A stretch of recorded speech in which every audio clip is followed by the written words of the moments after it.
Hey, it's Mike over at fishyourassoff.com, and today what we're talking about is summertime bass fishing tips and techniques. Summertime can be kind of hard and challenging for people when they're out there bass fishing, but bass are just like every other fish out there. It doesn't matter if it's a redfish, a snook, a bass, a crappie, whatever you're trying to catch. It's always about temperature and food. So if they got the stuff, a comfortable temperature where they can live and thrive and there's food around, well, it's a good place to find fish.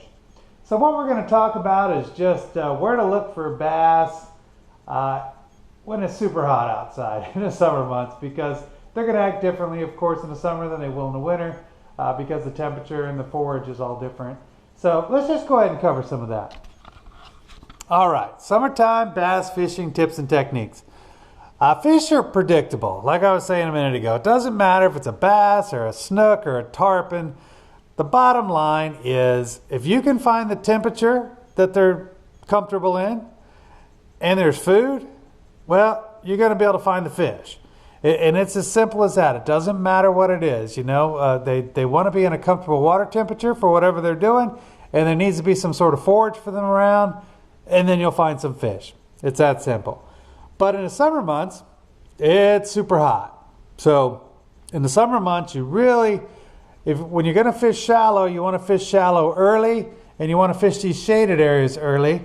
The shade's obviously going to stay cooler longer. So, you can start in the shallows that the sun's already on first thing in the morning, and then move to shade, as it gets hotter, and then move to deeper water and points and things later. So you just fish certain areas at certain times. But, I'm down here in Florida, and it gets hot real quick like. So your window of opportunity on the shallows is very small. So you want to get up at the crack of dawn. You want to fish at first light. You don't want to dilly-dally in the summertime. Wintertime, it doesn't matter. But summertime, you want to get out there first thing and be hitting those shallows, hitting those shorelines early. Okay, so later in the day, the fish are going to move deeper off those spots that are hot. And again, you're really, what you're doing is you're just searching for life, If you see all kinds of, minnows and fish activity and just things, life. You want to find life, because where you see little prey type items, you're going to see bigger predator type of fish around feeding on them. So, that's just what you're really looking for. It's just life in general. And in the summertime, you get those bluegills that are bedding. And, big bass love big bluegills. So if you cast up there and you're getting those little bluegill bites, you can tell, they kind of just tap bites on your whatever you're sending through there. Well, that's a bluegill bed.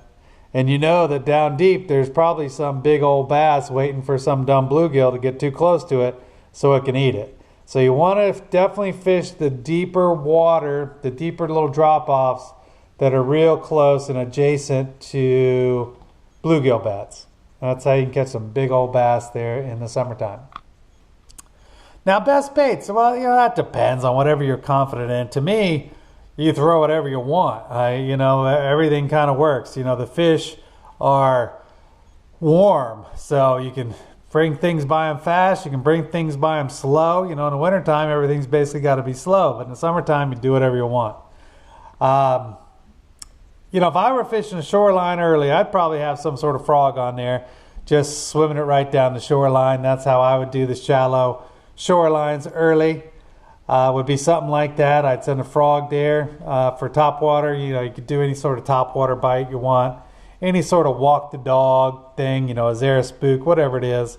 Some sort of walk the dog type of topwater lures will work great along shorelines first thing in the morning. Whatever, throw a spinnerbait down it. It doesn't really matter. But fish the shoreline early with any of those baits. And then later in the day as the temperature heats up, well, then you're going to be fishing those points and just those deeper cuts. And, really a crankbait or spinnerbait to me is probably one of your better bets. on these deeper points and just deeper cuts that are out there, because you can just cover so much water with them. But it doesn't mean you can't, if it's, say, a shallower point, maybe 3-4 feet deep, that you couldn't pitch some sort of Texas rig something or other up there. Doesn't matter. Worm, lizard, whatever, crawdad, doesn't matter. Send that up to those points. But you really got to just keep in mind, it's all about water temperature and forage. In the summer months, too, a lot of time you'll see schools of, it's usually the smaller bass, though. You'll see them out there feeding on the shad and things towards the middle of the lake or the pond you're in.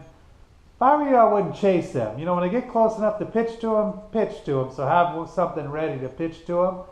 But, they're usually not worth it. For whatever reason, they'll scare off and go deep as soon as you get close to them anyways.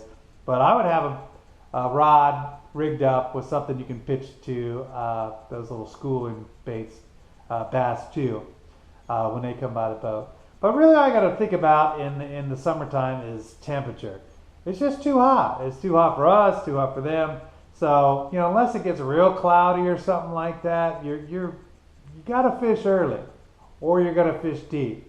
You can stay fishing shallow early if the clouds stay out, or if it's real shady or something like that. But, within a few hours, if there's no shade and it's shallow, you're going to have to start fishing deeper if you want to catch some bass.